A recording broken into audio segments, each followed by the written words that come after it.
Dari awal, rencana Tuhan memberkati laki-laki, perempuan, dan seluruh keturunannya.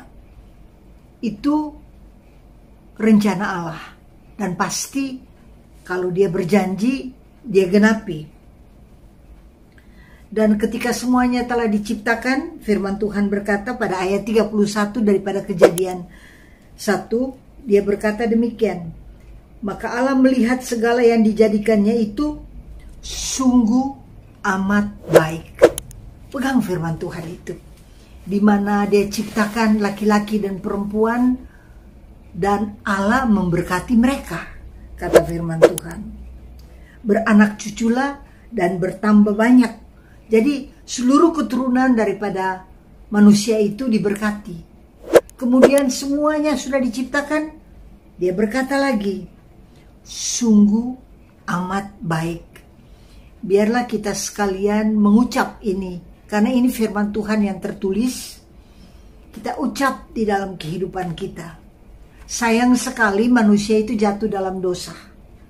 Dan ketika manusia itu jatuh di dalam dosa, rupa Allah hilang.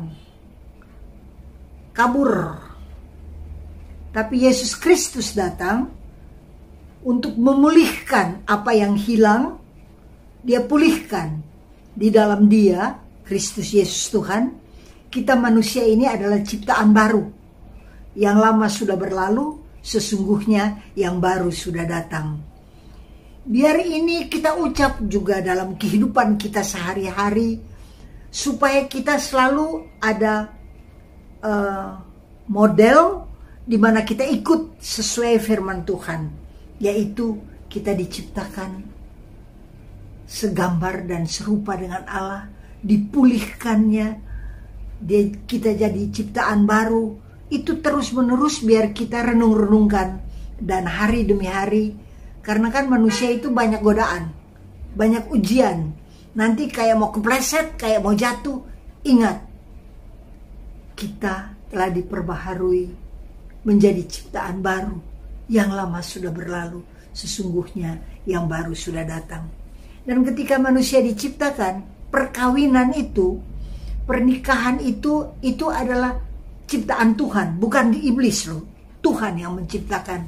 Dan Alkitab berkata pada ayat 25 daripada Kejadian 2, kitab suci berkata begini, mereka keduanya telanjang, manusia dan istrinya itu, tetapi mereka tidak merasa malu. Apa artinya itu? Artinya kita harus transparan satu sama lain. Kalau kita hidup sebagai suami istri kita transparan, maka hidup kita ini aman, damai, sukacita. Tapi di dalam perjalanan hidup, ada saja kita jatuh. Baik laki-laki jatuh, manusia perempuan jatuh di dalam kelemahan, egonya, mau menang sendiri, sehingga kita malu atau tidak mau terbuka satu sama lain. Kita kayak merahasiakan, ya. Sedangkan Tuhan mau kita transparan satu sama lain. Itu sepanjang hidup kita harus belajar. Ada kesalahan yang kita buat, baik suami maupun istri. Tidak mungkin hidup tanpa kesalahan. Ada saja kesalahan kita buat. Makanya kalau pernikahan, mau dia 20 tahun menikah, kayak 30 tahun, 40 tahun, 50 tahun, kuncinya adalah kasih. Kedua, saling mengampuni. Tanpa pengampunan, maka pernikahan itu akan hancur. Karena masing-masing ada kesalahan yang dibuat. Baik laki-laki maupun perempuan, baik suami maupun istri, ada kesalahan yang dibuat. Tapi ingat, tiap kali kita mesti ingat bahwa Allah memberkati kita. Dan ketika Allah melihat kita, dia berkata, sungguh amat baik.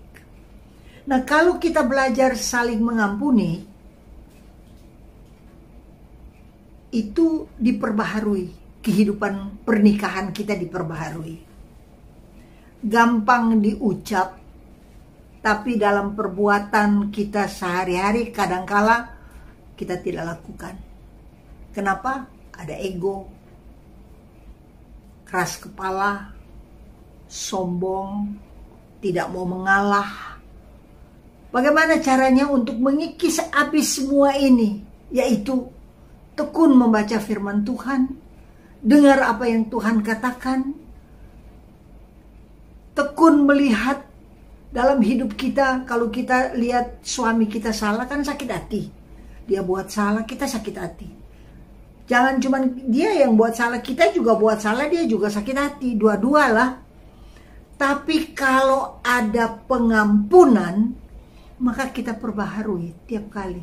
Tidak ada satu pernikahan yang sempurna, yang korek, yang luar biasa. Nggak ada salah. Semua pernikahan itu ada salahnya. Ada salahnya.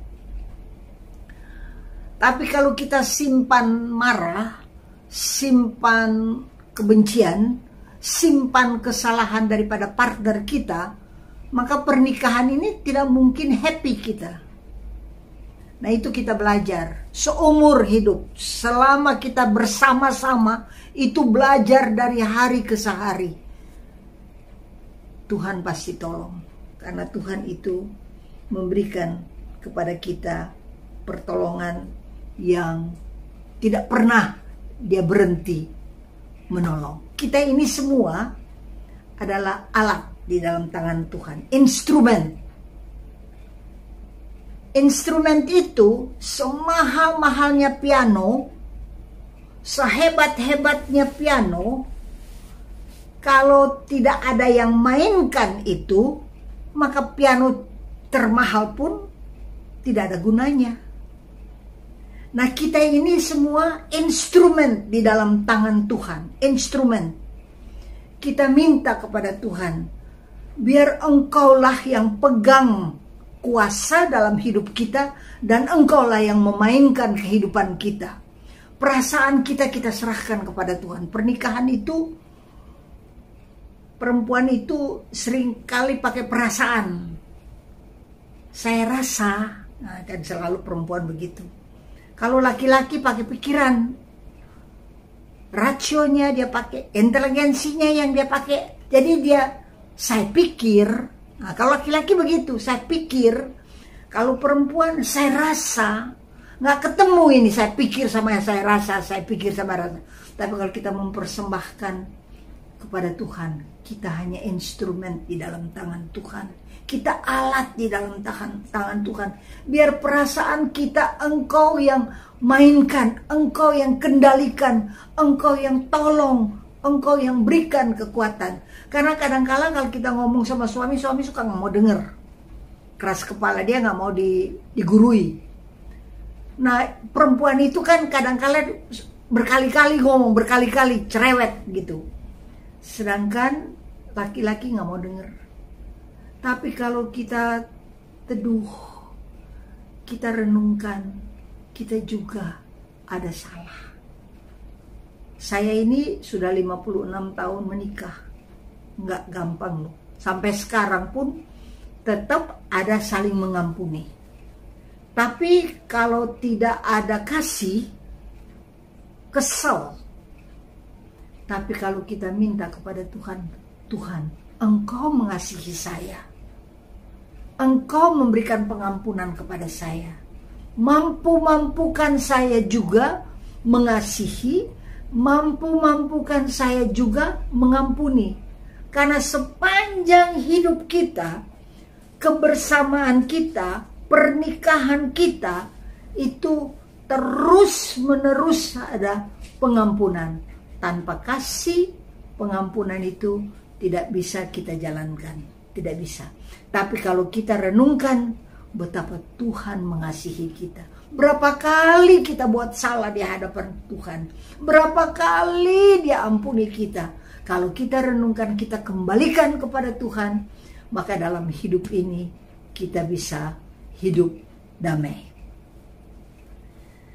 Saudara-saudara yang kekasih, tidak gampang dua menjadi satu. Kan dua itu beda latar belakang, beda pendidikan, beda beda hobi, beda kemauan, beda warna aja. Mungkin suami suka hijau, kalau kita perempuan suka pink, ya. Kalau laki-laki suka elektronik, kalau kita suka ya yang semua yang berhubungan dengan indah-indah, yang perintil-perintil daripada keindahan, kebagusan kita mau itu. Kalau laki-laki pasti pergi ke elektronik, kalau kita perempuan cari yang hiasan-hiasan yang bagus gitu. Jadi beda, sangat sekali beda. Tapi kalau kita satukan, kita hanya bisa bertemu, bisa jadi satu, bisa jadi cocok kalau kita baca firman, karena firman itu berbicara. Pasti cocok. Kalau firman itu baik laki-laki maupun perempuan cocok. Jadi belajar untuk bertumbuh di dalam kebenaran firman Tuhan. Suami istri belajar membaca firman Tuhan, dengar-dengaran pada firman Tuhan, dan menyukai firman Tuhan. Kita lihat di dalam kitab suci bagaimana di dalam perjanjian baru, kita lihat bagaimana sebegitu penting perkawinan, sampai Tuhan ketika dia membuat mujizat, yang pertama yang dibuat mujizat adalah di dalam pernikahan, perkawinan. Dia tidak bangkitkan orang mati sebagai mujizat pertama. Dia tidak mencelikkan mata orang buta. Tapi begitu penting dua orang menjadi satu, sehingga perkawinan mujizat pertama yang dia buat adalah di dalam Yohanes 2 yang dikatakan pada ayat 11, berkata demikian, hal itu dibuatnya Yesus di Kana yang di Galilea sebagai yang pertama dari tanda-tandanya, dan dengan itu ia telah menyatakan kemuliaannya dan murid-muridnya percaya kepadanya. Yang pertama. Jadi yang pertama, betapa penting dia, mujizat itu adalah dalam pernikahan, perkawinan. Karena dua pribadi menjadi satu. Dua yang berlainan hobi, keinginan, kemauan, kehendak, itu mau dijadikan satu, tidak gampang. Karena firman Tuhan berkata dua orang menjadi satu kan. Sedangkan satu tambah satu harus dua. Nah, bagaimana dia harus jadi satu? Adalah tentu setengah tambah setengah baru bisa jadi satu. Jadi harus egonya dipotong, kemauannya, kehendaknya. Kita belajar mengalah, belajar mengizinkan, mendahulukan dia dulu yang pilih. Tidak gampang, tidak gampang. Sehingga Tuhan anggap sangat penting mujizat yang pertama adalah di dalam perkawinan. Kalau kita baca di dalam Injil Yohanes, perkawinan itu baru 3 hari, hari ketiga anggur udah habis, katanya firman Tuhan. Mereka sudah kekurangan anggur. Sedangkan kan mereka rayakan kan orang itu 7 hari. Ini hari ketiga belum separuh sudah habis. Kalau kita mau jujur, di dalam hidup pernikahan, perkawinan, semua juga alami. Belum separuh udah habis. Sudah kehilangan kasih, perhatian sudah ke tempat-tempat lain, sudah bosan, kok dia begini. Kemudian apalagi kalau orang suka simpan hati ya, waduh kok dia bikin kesalahan ini, kesalahan itu, dia bikin kebodohan ini, kebodohan itu, terus hitung-hitung melulu. Maka itu membuat hambar, membuat pernikahan itu hambar. Kalau baru menikah, waduh pegangan tangan terus. Kita bisa lihat orang di jalan kalau dia pegangan tangan terus, manis-manis, oh dia baru itu. Tapi kalau udah lama menikah, udah gak pegangan tangan lagi itu. Jadi Tuhan mau bahwa pernikahan itu kan ditulis di dalam Yohanes 2, pesta pernikahan. Pesta loh. Sesungguhnya pernikahan itu pesta. Tapi berapa daripada manusia ini mengalami, belum separuh udah hilang pestanya. Ya, udah sebel lah, marah lah, kesel lah. Tapi Tuhan pulih-pulihkan. Kalau kita lihat, Bunda Maria datang. Dan Bunda Maria berkata mereka kekurangan anggur. Lama-lama mereka kehabisan anggur. Bukan hanya kekurangan. Jadi ada jaraknya. Dari kurang, lama-lama jadi habis. Tapi Bunda Maria datang pada Yesus. Dia tahu putranya ini sanggup membuat mujizat. Bagi Allah tidak ada yang mustahil. Tapi ketika dia datang, Tuhan Yesus berkata kepadanya, "Mau apakah engkau daripadaku, Ibu?" Tapi sesungguhnya kalau dalam bahasa aslinya berkata, "Mau apakah engkau daripadaku, perempuan?" Bunda Maria nggak tersinggung, nggak marah. Kok dibilangin saya perempuan? Tidak. Tapi dia katakan, apa yang dia katakan, lakukanlah. Dia pergi kepada yang membantu.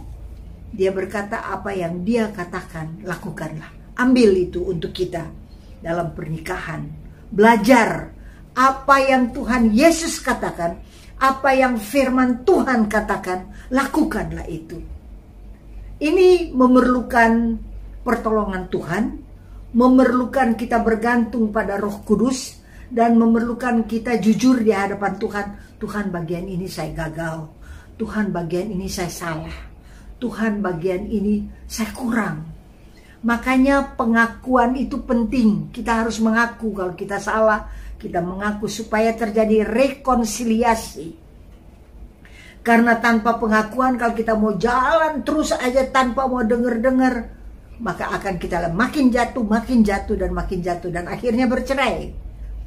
Dan kalau di dalam kitab Maleakhi dikatakan, Tuhan membenci perceraian. Jangan kita lakukan yang Tuhan benci. Tapi mari kita lakukan, tetap kita dengar. Katanya Tuhan, kata Bunda Maria pada pembantu-pembantunya, dia katakan pada ayat 5, tetapi Ibu Yesus berkata kepada pelayan-pelayan, apa yang dikatakan kepadamu buatlah itu. Di situ ada 6 tempayan yang disediakan untuk membasuh pembasuhan menurut adat orang Yahudi. Masing-masing isinya 2-3 buyung. Tapi yang dia katakan, isilah tempayan-tempayan itu penuh dengan air. Yang ada itu air pembasuhan. Air pembasuhan itu bukan air bersih. Air pembasuhan untuk basuh kaki. Jadi bukan terlalu bersih itu air. Dan itu pun tinggal 2-3 buyung. Jadi tinggal sedikit. Dalam kehidupan pernikahan, semua pernikahan pasti mengalami ini. Tinggal 2-3 buyung. Itu pun tidak bersih. Tapi apa kata Bunda Maria? Isi penuh, taruh, isi penuh. Dan dia tahu Tuhan itu berbelas kasihan. Tuhan itu mengasihi ciptaannya. Tuhan itu yang menciptakan pernikahan. Tuhan Yesus itu akan perbaharui. Asal kita mau. Asal mau isi dengan air. Dan apa yang terjadi? Mereka isi dengan penuh. Lalu kata Yesus kepada mereka, sekarang cedoklah dan bawalah kepada pemimpin pesta. Jadi cedok dan bawa kepada pemimpin pesta. Bawa kepada I.O. Suruh dia, rasa tuh. Dan apa yang terjadi? firman Tuhan berkata, ketika mereka minum, yang terjadi adalah air itu berubah menjadi anggur yang manis. Sehingga mereka berkata, kok sampai akhir kok ini anggurnya manis. Nah, ini adalah kerinduan Tuhan bagi kita sekalian, supaya pernikahan kita yang tinggal 2-3 cedok air pembasuhan itu, yang tidak bersih itu, kalau kita bawa kepada Tuhan, Dia sanggup mengubah menjadi anggur yang manis. Dan mujizat ini Dia lakukan. Yang pertama dari semua mujizat yang Dia lakukan adalah perkawinan. Perkawinan itu harus dibereskan. Perkawinan itu harus ditolong oleh Tuhan. Saudara dan saya tidak dapat menolong diri sendiri. Karena kalau kita lihat kesalahan suami, kesalahan istri. Itu yang dilihat terus-menerus sehingga tinggal air pembasuhan. Tapi kalau Tuhan menolong kita, yang kita lihat adalah diri sendiri, diri kita, di mana kita perlu ditolong. Dan pertolongan kita datang dari Allah yang menciptakan langit, bumi, laut, dan segala isinya. Yaitu dari Allah semesta alam. Dan kalau kita sadar itu, maka pernikahan kita diselamatkan. Tapi kalau kita mau menolong diri sendiri, sampai tua juga nggak bisa kita. Nggak mampu, nggak sanggup. Jadi saudara-saudara yang kekasih, kalau kita mengalami sudah kurang cintanya, kalau kita mengalami di dalam pernikahan sudah tidak diberkati, sudah tidak indah lagi, sudah bukan pesta lagi, ketahuilah pernikahan itu diberkati bukan karena uang. Berapa banyak orang yang kaya cerai, yang banyak uang cerai, bukan karena uang. Pernikahan itu diberkati karena kuasa daripada Tuhan memerintah di hati dan pikiran kita. Damai sejahtera daripada Allah yang melampaui segala akal. Dialah yang memerintah. Dialah yang menguasai hati kita. Dialah yang memberikan kepada kita ketenangan dan damai sejahtera.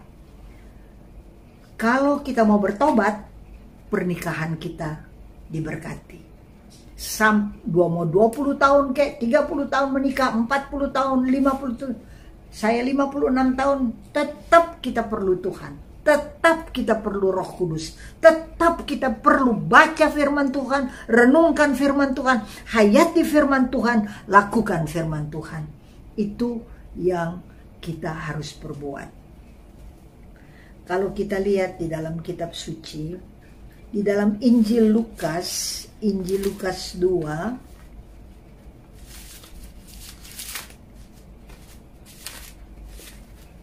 Injil Lukas 2. Sama-sama kita lihat bagaimana keluarga kudus Nazaret ini, Bunda Maria, Santo Yusuf, dan Yesus. Itu kan keluarga bahagia. Tapi ketika mereka mau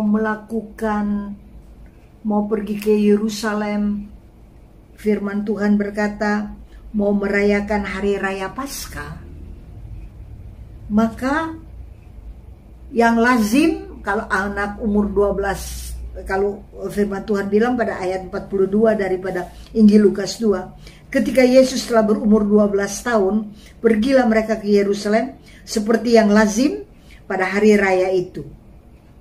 Sehabis hari-hari perayaan itu, ketika mereka berjalan pulang, tinggal Yesus di Yerusalem tanpa diketahui orang tuanya. Jadi kalau untuk orang Israel, kalau dia masih di bawah 12 tahun, dia jalan sama mamanya. Tapi kalau sudah 12 tahun, sudah umur 12 tahun, dia jalan sama papanya, sama pria. Dan perjalanan kan laki-laki perempuan beda gitu. Nah, mereka sama-sama, bayangkan ini keluarga kudus kan, keluarga diberkati. Masa anak ketinggalan nggak tahu oleh mama papa? Ini kan firman Tuhan bilang bahwa tanpa diketahui orang tuanya, dia udah tertinggal, orang tua jalan aja terus. Ya mereka juga manusia biasa. Bunda Maria juga manusia biasa. Santo Yusuf juga manusia biasa. Mungkin dalam perjalanan sambil kan tukang kayu Santo Yusuf. Mungkin Bunda Maria lagi bantu-bantu suaminya, tawar-tawarin mebel, ada meja baru, ada tempat tidur baru, ada untuk kantor dresser baru. Dia tawar-tawarin. Mungkin saya cuma berpikir sebagai manusia kan, istri tolong suami, sehingga anak itu dia udah tinggal, mereka nggak tahu. Ayat 44 berkata, karena mereka menyangka bahwa ia ada di antara orang-orang seperjalanan mereka. Berjalanlah mereka sehari perjalanan jauhnya, lalu mencari dia di antara kaum keluarga dan kenalan mereka. Aduh, udah hilang sehari mereka cari. Jadi mereka pikir, jadi gini, suami pikir, Santo Yusuf pikir Yesus ada sama Bunda Maria. Bunda Maria pikir Yesus ada sama Santo Yusuf. Jadi ada di antara mereka. Taunya udah ketinggalan dia. Saudara-saudara, tapi kita lihat betapa rendah hati Bunda Maria. Betapa rendah hati Santo Yusuf ini. Betapa rendah hati. Kan ketika mereka jalan pulang untuk cari dia, kan pasti dikecam. Kok? Dia kan tanya, kamu lihat Yesus nggak? Dia tanya dong, kamu tadi lihat? Pasti ada yang mulutnya pedes yang berkata, kok kamu mama, kok kamu nggak tahu sih anak kamu di mana? Ada aja yang ngomong begitu. Kok papa mama ini kok ketika kamu makan kok kamu nggak tahu anak kamu di mana? Nah, itu kan pedas. Tapi mereka tidak tersinggung. Mereka tetap cari itu anak yang hilang. Betapa rendah hati Bunda Maria. Betapa rendah hati Santo Yusuf. Mereka pulang jalan cari anaknya yang hilang. Walaupun dikecam, dikritik, tetap mereka lakukan. Kembalilah mereka ke Yerusalem sambil terus mencari dia. Jadi nggak berhenti loh mereka cari. Ada cemas dong, mana ini anak, mana ini anak. Sesudah 3 hari mereka menemukan dia di dalam bait Allah. 3 hari loh hilang. Dikecam atau tidak? Dikecam. Keluarga kudus ini tidak tersinggung, tidak marah-marah, ya. Tidak bilang kok enak aja ini orang ngomong begini, tidak. Tapi mereka cari terus sampai mereka menemukan. Bagi kita sekalian, keluarga, suami istri, keluarga yang dikasihi Tuhan, apakah kita cari anak kita? Mungkin anak kita terlalu sibuk dengan main game kah? Terlalu sibuk dengan teman-temannya, dan kita juga sibuk dengan pekerjaan kita, sehingga anak ini hilang, kita udah nggak tahu. Mari kita belajar seperti Bunda Maria dan Santo Yusuf, cari sampai menemukan anak yang hilang itu. Dan akhirnya kalau kita lihat dalam firman Tuhan, mereka bawa pulang anak itu. Pada ayat 51, Lalu ia pulang bersama-sama dengan mereka ke Nazaret, dan ia tetap hidup dalam asuhan mereka. Yesus kan itu, dia 100% Tuhan, tapi juga 100% manusia. Dia tanggalkan kealahannya, dia jadi 100% manusia. Dan dia, firman Tuhan berkata, dia tinggal di dalam asuhan mereka. Dia dididik oleh Bunda Maria, oleh Santo Yusuf, dan Alkitab berkata pada ayat 52, Yesus makin bertambah besar dan bertambah hikmatnya dan besarnya, dan makin dikasihi oleh Allah dan manusia. Apa yang kita bisa belajar di sini?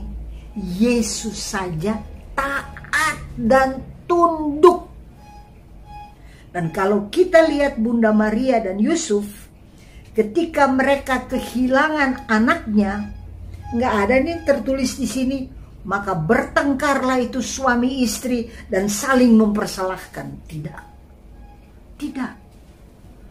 Ada kerendahan hati daripada Bunda Maria. Dia taat, dia hormati suaminya. Suaminya juga mengasihi istrinya. Jadi walaupun mereka kehilangan, tapi tidak ada pertengkaran, tidak ada saling menyalahkan, tidak malah kamu sih begini, kamu sih sibuk ini, kamu tidak. Kadangkala itu keluarga itu menjadi kacau dan tidak ada damai karena saling mempersalahkan.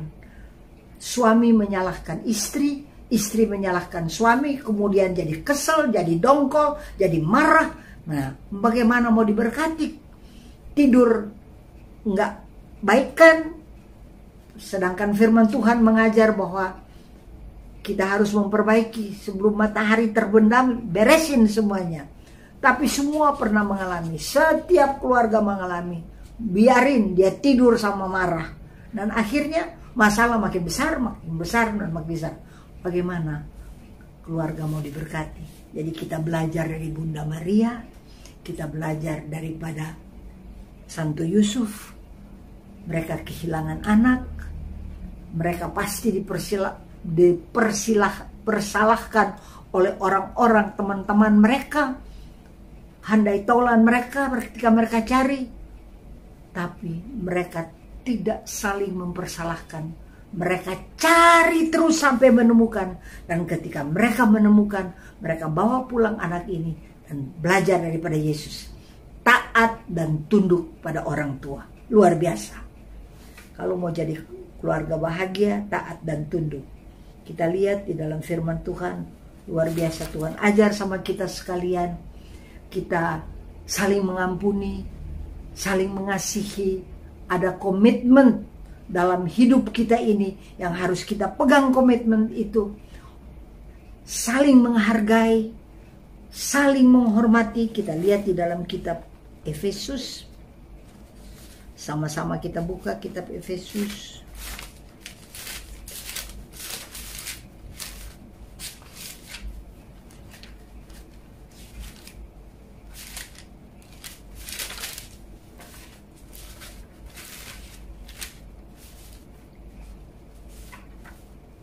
Efesus 3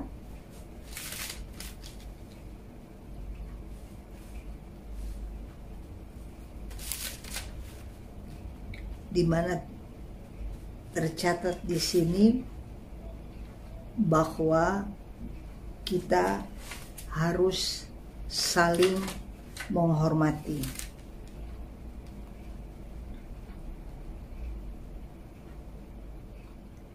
Efesus 5, bukan 3 itu. Efesus 5 berkata, hai istri, tunduklah kepada suamimu seperti kepada Tuhan. Ini nggak gampang. Tapi kita belajar dari Bunda Maria. Bunda Maria tidak pernah keras kepala dan tidak tunduk pada suami. Belajar. Dan kalau kita lihat dalam firman Tuhan, hai suami, ayat 25, kasihilah istrimu. Jadi tidak dikatakan hai istri, tanduklah suamimu, tidak, tunduk. Hai suami, kasihilah istrimu, bukan kasari. Kadangkala karena udah dongkol, udah kesel, mau kasar aja sama istri. Berapa banyak terjadi KDRT di rumah, dimana dipukul lah, dikasarin lah, dimaki lah. Tapi kita belajar dari firman Tuhan bahwa kita harus tunduk. Belajar, lihat contoh daripada Bunda Maria, lihat contoh daripada Yusuf, di mana mereka saling menghargai, saling menghormati, dan mendidik anak itu dengan penuh kasih. Dan bagi anak-anak, kita harus tahu bahwa anak-anak itu harus hormati orang tua, supaya panjang umurmu dan engkau diberkati. Kalau anak yang kurang ajar, itu lebih baik dia bertobat, dia datang pada Tuhan, dan belajar dari firman Tuhan bahwa harus menghormati orang tua. Tidak ditulis di sini kalau orang tua galak nggak usah hormati. Kalau orang tua suka menyimpang ke kiri dan ke kanan nggak usah dihormati. Tidak, tetap dikatakan hormati orang tua. Dia mau galak kek, dia mau tidak fair kek, dia mau apapun, tetap kita harus hormati orang tua. Dan dengan demikian maka akan tercipta keluarga yang berbahagia. Di dalam kitab Efesus 6 kan dikatakan juga pada ayat 4, dan kamu bapak-bapak janganlah bangkitkan amarah di dalam hati anak-anakmu, tetapi didiklah mereka dalam ajaran dan nasihat Tuhan. Jadi kadangkala bapak-bapak itu kasar terhadap anak-anak, tidak mau dengar, belum tahu sudah kasar, sehingga membuat hati daripada anak itu luka. Jadi tapi diajar di sini, jangan bangkitkan amarah di dalam hati anak-anak. Berapa banyak yang kita dengar anak-anak yang melihat orang tuanya tidak cocok, sehingga anak itu ada dendam, ada benci. Saya ingat dulu kami pernah pelayanan sama-sama dengan seorang yang nyanyi bagus, suaranya bagus banget. Tapi dia cerita waktu kecil, karena dia lihat bagaimana papanya memukul ibunya, dia dendam sekali sama papanya. Sampai dia berkata, nanti kalau saya besar, saya akan bunuh papa saya. Itu kemarahan yang ditumpuk dari tahun ke tahun, bulan ke bulan, sampai tahun ke tahun. Tapi akhirnya ketika dia bertobat, dia datang pada Tuhan, sampai papanya meninggal, anak itu yang urus papanya. Jadi kebencian berubah menjadi menghormati orang tua. Nah, kalau kita semua pegang firman Tuhan ini, mau berbahagia, yaitu istri tunduk pada suami, suami kasihi istrimu, ayah, anak-anak jangan bangkitkan amarah di hati anak-anak, dan anak-anak hormatilah orang tuamu, maka keluarga kita akan menjadi keluarga yang penuh damai sejahtera, keluarga yang berbahagia, keluarga yang sungguh-sungguh memuliakan Tuhan. Dan ayat terakhir yang saya baca adalah dari Mazmur 6. Engkau mengenal celaku, maluku dan nodaku. Semua lawanku ada di hadapanmu. Tuhan tahu kok celah kita, noda kita, semua Tuhan tahu. Semua Tuhan tahu. Tuhan gak kaget lihat itu begitu. Mari kita datang kepada Tuhan, kita perbaiki hati kita, kita sungguh-sungguh komit, dan kita berkata kepada Tuhan, Tuhan, saya mau sebagaimana Engkau ciptakan, sungguh amat baik, sebagaimana Engkau ciptakan dari awal. Engkau memberkati kami, keluarga dan keturunan. Maka dengan pertolongan Tuhan, dengan kuat kuasa Roh Kudus, dengan pertobatan, dengan metanoia, kita tidak buat lagi celah kita, dosa kita perbaiki semuanya dengan pertolongan Roh Kudus. Maka Tuhan ubah air pembasuhan menjadi anggur yang manis sampai akhir hidup kita. Terpujilah nama Tuhan kekal selama-lamanya. Selamat menikmati perkawinan keluarga yang diberkati Tuhan, keluarga yang berpesta sampai akhir hidup mereka dalam pesta kasih dan pesta pengampunan. Tuhan memberkati. Amin. Mari sama-sama kita berdoa.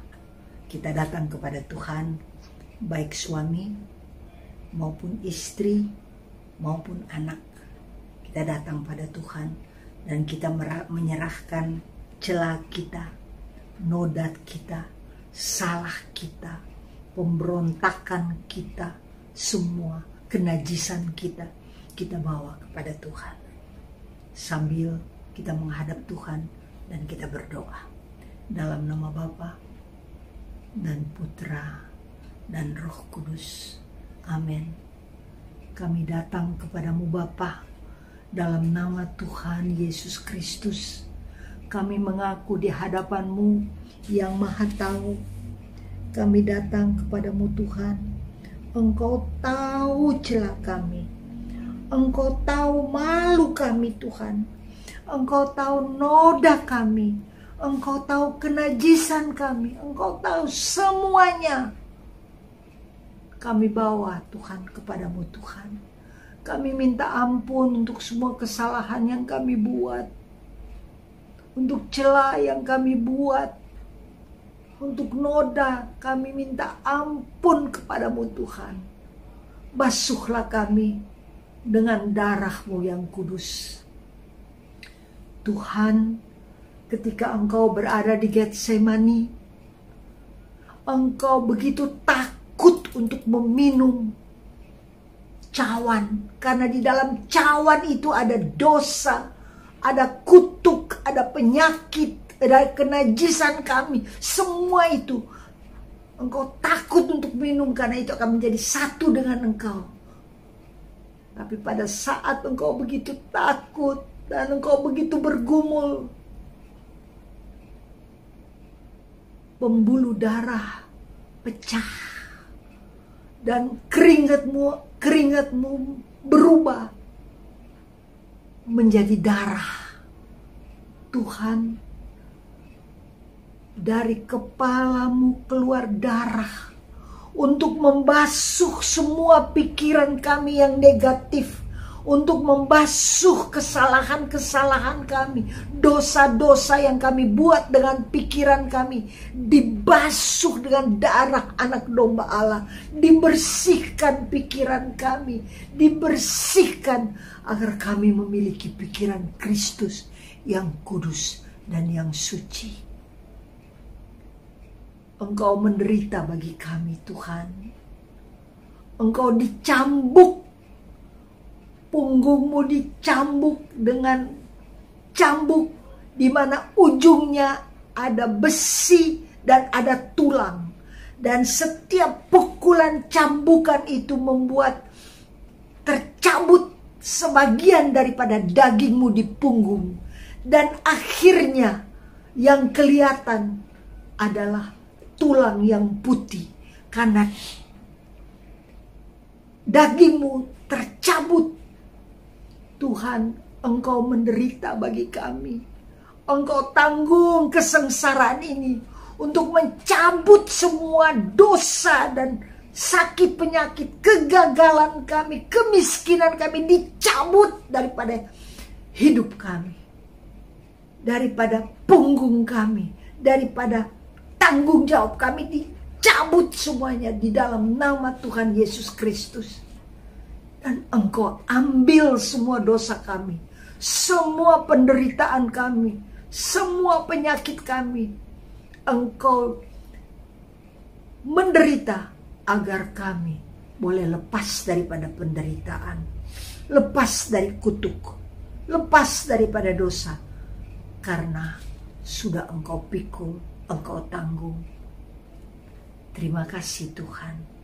Terima kasih ganjaran yang mendatangkan keselamatan bagi kami ditimpakan kepadamu, dan oleh bilur-bilur Kristus kami disembuhkan dari penyakit, kami dikuduskan, disucikan. Semua kutuk sudah Engkau pikul, semua kesalahan Engkau tanggung. Terima kasih Tuhan, terima kasih. Baik untuk suami maupun untuk istri, maupun untuk anak, kami minta ampun kepadamu. Dan kami berdoa saat ini Tuhan, Engkau pulihkan keluarga ini menjadi keluarga yang bahagia, keluarga yang diberkati, keluarga yang takut akan Tuhan dan tahu tujuan hidup di dalam dunia ini untuk memuliakan Engkau. Terima kasih Bapa di dalam sorga, kami sangat percaya Engkau dengar doa kami, Engkau ampuni kami, Engkau bersihkan kami, berikan kepada kami pikiran Kristus dan perasaan Kristus, dan tercabut daripada hidup kami semua kutuk, semua dosa, kesalahan, karena telah dibeli dengan harga yang lunas, dibayar di atas kayu salib dengan darah anak domba Allah. Terima kasih Bapa, terima kasih. Dalam nama Yesus, dengan pertolongan Roh Kudus, kami akan berjalan dari satu kemenangan ke kemenangan yang lain. Haleluya. Amin. Dalam nama Bapa dan Putra dan Roh Kudus. Amin. Tuhan berkati. Semua bunga